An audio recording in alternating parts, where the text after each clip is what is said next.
Dans le district de Nyaruguru, les autorités locales saluent l'engagement de l'église ADPR dans l'amélioration des conditions de vie des rescapés du génocide contre les Tutsis de 1994.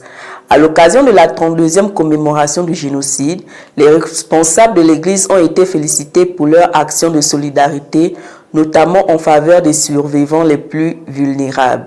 Reportage de Lionel Bougou.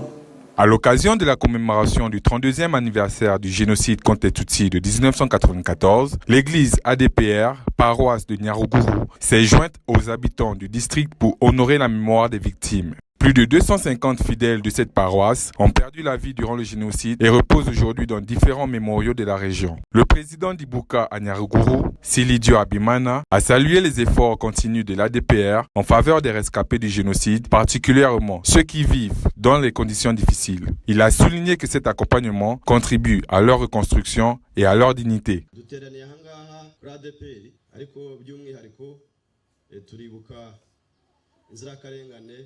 Nous sommes réunis ici à l'ADPR Nyaruguru pour commémorer les victimes innocentes parmi les chrétiens de l'ADPR Nyaruguru qui ont péri lors du génocide contre les Tutsis de 1994. En tant que survivants du génocide, nous remercions également les personnes qui continuent de rester proches des rescapés et de soutenir les plus démunis. La vice-maire chargée des affaires sociales, Assumpta Biokusenge, a pour sa part remercié les responsables et les fidèles de l'ADPR Nyaruguru pour leur contribution à la construction et à l'installation des centres de Madame Mukandanga Theodosia. Elle les a également encouragés à poursuivre leur mission d'éducation aux valeurs chrétiennes tout en promouvant l'unité nationale, la réconciliation et la lutte contre toute forme d'idéologie génocidaire.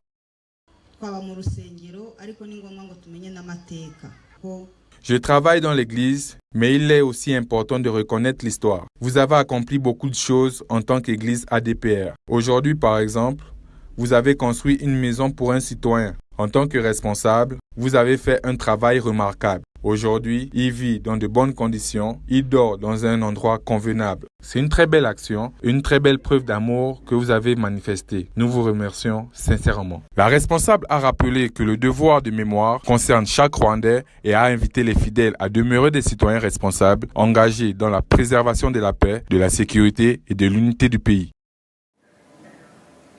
Au Burkina Faso, la communauté rwandaise s'est réunie pour honorer la mémoire des victimes